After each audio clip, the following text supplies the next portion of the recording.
abantu 8 udakwiriye gutuka, udakwiriye kuvuga nabi, waba uri wenyene, waba uri kumwe n'abandi bantu. Ngaba abantu 8 udakwiriye gutuka, udakwiriye kuvuma, udakwiriye kuvuga nabi, kandi kutabikora bizaguha umutekano. Umuntu wa mbere ni Imana Data wa twese, canke Yesu Kristo, canke Mpwemu Yera. Ahangaha n'ahantu udakwiriye kuvuga nabi. No muci turafite abantu biyitaye amazina, bigira Imana, bakiyita Imana. Iherezo ry'abantu bakora ivyo bikorwa ryama ari ribi, kubera Imana yarirahiye k'icubahiro cayo itazagisangira n'uwundi muntu. Gutuka Imana, kuvuga nabi Imana, kwiyita Imana ni icaha gikomeye, ni icago gikomeye, ni ibyago uba uriko wikururira mu buzima bwawe, uriko witesha agaciro wowe ubwawe. Kabiri, umuvyeyi yakuvyaye mu mubiri. Umuvyeyi yakuvyaye mu mubiri ntabwo ari umuntu ukwiriye kuvuga nabi, waba uri kumwe n'abantu, waba uri wenyene. Umuvyeyi yakuvyaye uko yaba ameze kose, yaba ari kimuga, yaba azi kuvuga, yaba atazi kuvuga, yaba ari muremure, yaba ari mugufi, yaba avyibushe, yaba yonze, yaba agwaye, yaba arakamuga, yaba yarahumye atazi kureba, yaba yarize, yaba atize, uko ameze kose yitwa umuvyeyi yakuvyaye. Ni umuvyeyi yagizene, ni umuvyeyi yakuvyaye. Nukwiriye kuvuga nabi umuvyeyi yakuvyaye, nukwiriye kumuvuma, nukwiriye kumutuka, nukwiriye kumuvuga nabi, waba uri wenyene, waba uri kumwe n'abantu. Ndetse n'umuntu yakureze akagukuza ugakurira mu maboko ye, we nukwiriye kumuvuga nabi. Umuntu yakureze, umuntu yagufashije, we nukwiriye kumuvuga nabi. Gatatu, pasiteri wawe canke umukozi w'Imana yuzuye Mwuka Wera, umuntu Imana yatoranije, umuntu Imana yahamagaye, umuvuga butumwa bwiza, umuntu asenga Imana, umuntu asenga Imana kumvigwa, umuntu yahaye ubuzima bwiwe Imana. Uyo muntu uzamutinya, uzamubaye, ntuzamuvuge nabi. Ngarutse kuri kino ca kabiri c'umuvyeyi, n'ijambo ry'Imana rirabivuga ngo wubaha umuvyeyi wawe kugira ngo urambire mu gihugu Imana yaguhaye. Kutubaha umuvyeyi wawe, kuvuga nawe umuvyeyi wawe, gutuka umuvyeyi yakuvyaye, kwibagira umuvyeyi yakuvyaye, ivyo bituma imyaka yo kubaho kwawe ipunguka. Ntushobora kuroranirwa mu buzima, ntushobora gutera imbere mu buzima mu gihe umuvyeyi yakuvyaye wamwirengagije, umuvuga nabi. Nubwo atoba yarakureze, nubwo atoba yarakwigishije, nubwo hari bibi yagukoreye, ariko azakomeza yitwa umuvyeyi. Gatatu rero, umupasiteri wawe, umuntu yitwa umupasiteri, umuntu yitwa umuapotre canke umuprofete, umuntu yitwa umuvugabutumwa, umuntu yitwa umusenzi, umuntu yitwa umukozi w'Imana, umuntu yitwa umukristo, yitwa umuntu yuzuye Umwuka w'Imana, uyo muntu uzamutinya,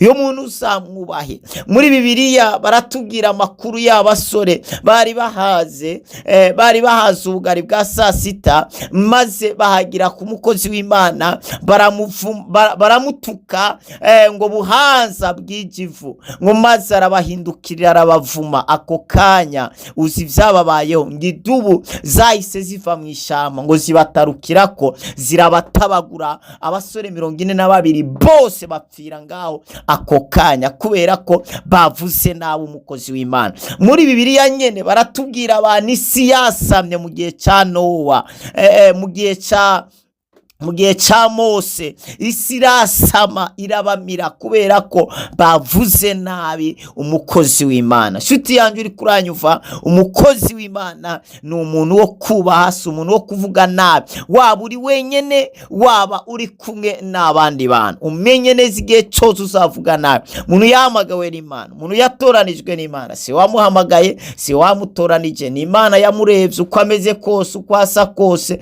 uko angana kose, ni Imana yamuhisemo iza gutura muri we. Kubera Imana nirobanura ku butoni, niraba uburebure, niraba ubunini, niraba amashuri. Rero Imana yamutoranije irenganye barya na bariya. Iyo Mana iha icyubahiro, iha agaciro icyo iba yarasize muri uwo muntu. Hama wewe ukaza umurengera, umuvuga nabi, umenye neza kuzaburi ko bikurura ivyago. Muri Bibiliya nyene turabona umuntu yagwaye imibembe kubera kuvuga nabi umukozi w'Imana. Hari abantu no munsi bagendana imibembe, bagendana ibigwara bidakira, ibigwara runaka bikururiye ubwabo kubera ko bakoze mu jisho ry'umukozi w'Imana. Birivuga ngo ubakozeho azaba akoze mu mbone y'ijisho ryanje, ubakiriye azaba anyakiriye. Bwa bundi presence y'umukozi w'Imana, ndavuga umukozi w'Imana wa vrai, yamagawe n'Imana, yatoranijwe n'Imana, yuzuye umwuka wera. Uyo muntu umukoze umenye kuzaba ukoze ku Mana. Uyo muntu umwakiri umenye kuzaba wakiriye Imana. Imana iguha umugisha. Icyakane, umunyamafaranga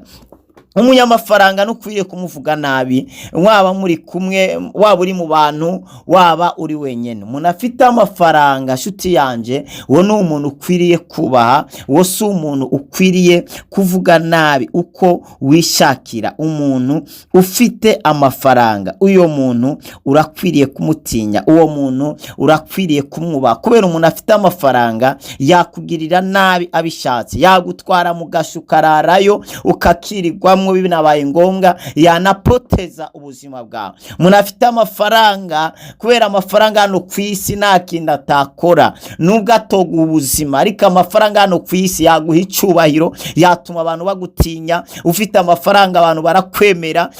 Nta muntu afite amafaranga aba mubi, umuntu wese afite amafaranga aba mwiza, umuntu wese afite amafaranga agira igikundiro, umuntu wese afite amafaranga bamukomera amashi. Iyo ufite amafaranga uri umwana bakwita mutama, iyo ufite amafaranga uri umukobwa bakwita mabuja, iyo ufite amafaranga nta jambo umuryango waguhuguha ijambo, iyo ufite amafaranga muri famiye uri umuhererezi bakwita imfura, inama nishobora guterana wewe mu gihe utabonetsemwo. Iyo ufite amafaranga amakomite yose abaho y'imanza bayagutumiramwo. Iyo ufite amafaranga n'igihugu kirakubaha na perezida arakubaha, kubivanye n'ibikorwa uri kurakora mu gihugu bizana iterambere ndetse bigahubuzi abantu batandukanye. Iyo ufite rero umuntu afite amafaranga nimwaje impaka, umuntu afite amafaranga ni wamwiyumvira, ahubwo wakwiyumviriye na mimba wayijamwo ukazayimaramwo imyaka kandi urengana kubera amafaranga arica agakiza. Umuntu afite amafaranga, shuti yanje, ntimuzaje impaka nawe. Umuntu afite amafaranga n'undi muntu ukwiriye kubaha, udakwiye kuvuga nabi, waba uri wenyene, waba uri kumwe n'abandi bantu. Umuntu agira gatanu, ni umubosi wawe agukoresha, umubosi wawe agukoresha. Uwo nundi muntu ukwiriye kubaha, udakwiriye kubahuka, udakwiriye kuvuga nabi, waba uri kumwe n'abantu, waba uri wenyene. Umubosi wawe umuntu agukoresha, umuntu aguhemba, umuntu akugaburira, umuntu yagwaye ahantu ho kuba, umuntu akurasiyo naguhemba. Uyo muntu urakwiriye kumwubaha, nukwiriye kumuvuga nabi, nukwiriye kumutuka, yaba yumva cyangwa tumva. Urakwiriye kubaha umukoresha wawe. Bibiri bivuga ngo iki kandi kukijanye n'ico? Bibiri bivuga ngo mubakorere ngo mushize ubwoba, ngo kandi muhinda gashitsi, ngo nk'abakorera data wo mwijuru. Bwa bundi gukorera umubosi wawe ukwiriye kumukorera ivyumviro vyawe bitari ngaho, ahubwo ivyumviro vyawe biri cyehe, bivuga ngo ndi gukorera Imana, ni uzabona impera. Ngo kandi nimukore neza babahagaze hejuru canke batabahagaze hejuru, mukwiye gukora neza buri mwanya wose, baba bahari baba batahari. Umubosi wawe, inshuti yanjye, ntuzamuvuge nabi, ahubwo uri umunyabwenge. Umubosi wawe ukwiye kumuhayagiza ukamuvuga neza, katawundi ahwanye nawe, kubera kubandanya umuvuga neza niko azazamura agashahara. Kuzabandanya uca bugufi umwubaha niko agashahara kawe kazagenda kazamuka.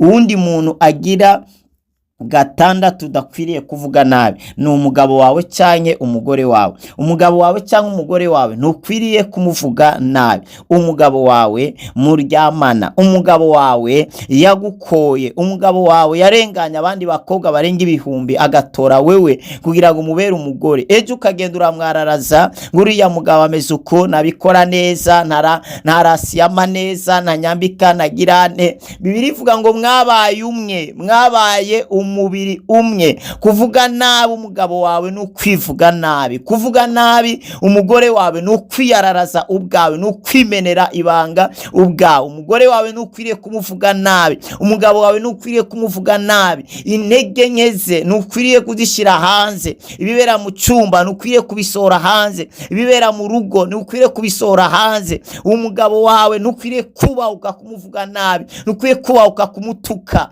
Icyo ni igisebo gikomeye. Ni ukwiriye gutuka umugore wawe, kubera gutuka umugore wawe ni nko kwituka. Gukubita umugore wawe ni nko kwikubita. Kuvuga nabi umugore wawe ni nko kwivuga nabi.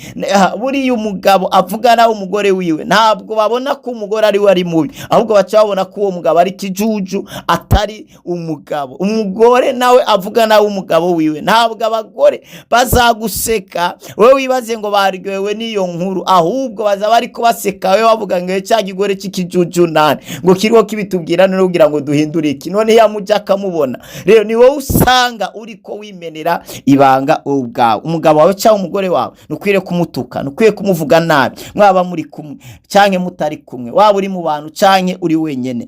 Umuntu wa karindwi ni umuntu utazi neza. Umuntu utazi neza muhuriye ngaho nyene, muhuriye muri bisi, muhuriye mwibarabara, yambari uko yishakira, uciye umurengeraho uramututse, umubwiye nabi, ejo hari uzasanga ututse president utabizi. Hari twari kuvuga inkuru nyinshi, ariko reka tuzihorere kugira ngo dutwara akanya gato. Ariko umuntu utazi urakwiriye kumwubaha, ntukamuvuge nabi, ntukamutuke. Icyamunani, inshuti yagufashije, yakubaye hafi. Inshuti yakubaye hafi, umuntu w'inshuti yawe yakubaye hafi, yagufashije ukagera aho wageze, yarakwigishije, yakurangiye akazi, yarakwambitse, yarakugaburiye mu bihe wari ushonje. Inshuti yawe nukwiriye kuyivuga nabi, nukwiriye kuyambura impuzu, nukwiriye kuyituka. Mwaba muri kumwe cyangwa mutari kumwe, waba uri mu bandi bantu, nukwiriye kuvuga nawe umuntu yagize ikintu akora mu buzima bwawe. Umuntu rero wa cyenda nari nakomeje ntekereza mu bitekerezo. Reka ndakubwire ibi bintu mvuze 9, natanguye mvuga 8, ariko numvishije mwuka w'Imana anyibukije ikintu ca 9. Nari nakomeje ndakirondeza, nari nakibuze. Buri ikintu ca 9 naco kirakomeye, ariko siwumve ngo size akadomo.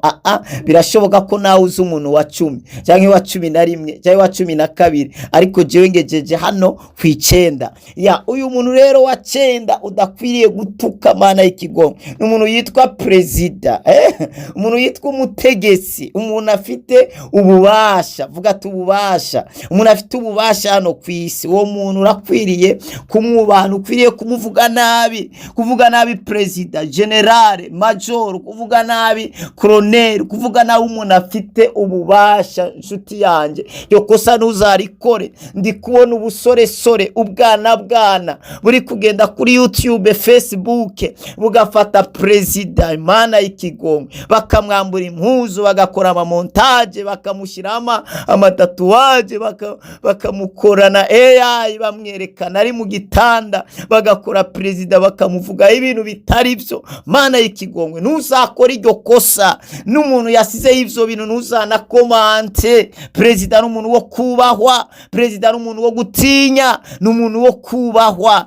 umuntu Imana yakuye mu bantu ibihumbi, imiliyoni, Imana ikamushina imbere y'abandi ngabera ikitegerereza abandi. Kubera ikimana itatoye so wawe, kubera ikitagutoye wewe, itatoye anko wawe, mugabe igatora ujya president. Shuti yanjye, n'umuntu ukwiriye gutinya, n'umuntu ukwiriye kubaha, udakwiriye kuvuga nabi waba uri wenyene. Salomo n'umunyabwenge yavuze ngo ntugatuke umwami, ngo nubwo uri mwishama, ngo kuko inyoni ngo yahavira itwara, ejo bikakubera ikibazo. Ntuzatuke umwami. Harabirirwa baratuka president, batyoza abakuru, shuti yanjye aho waba uri hose akwitumye yagusangayo. Umuperezida naho uri muri Etazini akwitumye yagusangayo. None n'akantu gatoya gusa amahirwe mugira nuko abo muvuga nta mwanya bashira ku byo mubavugaho bibi, nta mwanya babataho. Hamwe wogira mvuga imana mbi, hamwe wogira imana mbi, ivyo uvuga bibi kuri perezida akabishyiraho umutima, we wararupfuye cyangwa wararawinjiye mu mpimba. Gusa iyo abibonye arabireba akirenganira akavuga ati aba yahaze, akavuga ati uri ubwana ntabishireho umutima. Ariko hamwe bo bishyiraho umutima na gatoya, we wabugize ibyago. Shuti yanjye nubwo atobishyiraho umutima, ariko Imana yamushyize harya hantu. Imana ntabwo yabireka ngo byicane. Uravuga nabi perezida, uravuga n'abakozi b'Imana, abavyeyi bawe, Imana ikicecekera, ukibaza ngo ntacabaye, ingaruka uzazibona. Ngabo bantu rero 9 udakwiriye kubwira, udakwiye kuvuga nabi, udakwiye gutuka, waba uri wenyene, waba wiherereye mu cyumba, waba uri kumwe n'abandi bantu. Nuko nguko ndarangije. Wari kumwe na Apotre wa Kristo Glory Shine. Sangiza abandi nabo byabasha kubafasha umugisha w'amahanga.